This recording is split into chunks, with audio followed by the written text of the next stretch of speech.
Hello candies, welcome to another mini blog. So এটা ছিল আমার কালী পুজোর ব্লগ। হ্যাঁ হ্যাঁ জানি, জগদ্ধাত্রী পুজো চলে গেছে, এখন আমি দিচ্ছি কালী পুজোর ব্লগ। শরীর খারাপ থাকার কারণে আমি ভিডিও করে নিয়েছি ঠিকই, বাট এডিটেই বসা হয়নি। আর আমাদের বাড়িতে এতটা পরিমাণে নয়েজ যে ভয়েস ওভার দেয়া, মানে কি বলবো, এই দেখুন এক্ষুনি আমার বিড়ালও চেঁচাচ্ছে। তো ভিডিও ফিরে আসা যাক। এই মোমবাতি আর বাজি প্রত্যেক বছর আমার মামার বাড়ি থেকেই পাঠানো হয়। তো এই যে ফ্লাওয়ার মোটিভের যে ক্যান্ডেলটা ছিল সেটা থেকে খুব সুন্দর স্মেল বেরোচ্ছিল। তারপরে আমি আগে তেল সলতে দিয়ে প্রদীপগুলো রেডি করে তারপর নিজে রেডি হয়ে নিয়েছিলাম। অবশ্যই সবাই কমেন্টে জানাবে যে আমায় সেদিন কেমন লাগছিল।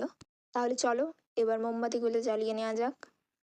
আগে আমি জায়গায় জায়গায় মোমবাতিগুলোকে আগে বসিয়ে নিচ্ছিলাম, তারপরে সেগুলোকে এক এক করে জ্বালাচ্ছিলাম।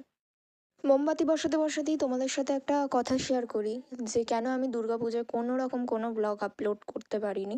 জাস্ট দুর্গাপুজোর 1 মাস আগেই ফোন রিলেটেড আমার সাথে একটা স্ক্যাম হয়ে যায়, তো সেই ভিডিও আমাদের সাথে নেক্সট ব্লগে শেয়ার করব, কারণ এখানে বললে অনেকটা বড় হয়ে যাবে।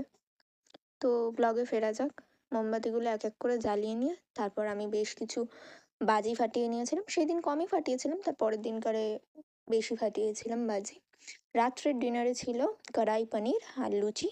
সো এইভাবেই আমার দিনটা এন্ড হয়েছিল। দেখা হচ্ছে তোমাদের সাথে নেক্সট ভিডিও। টাটা।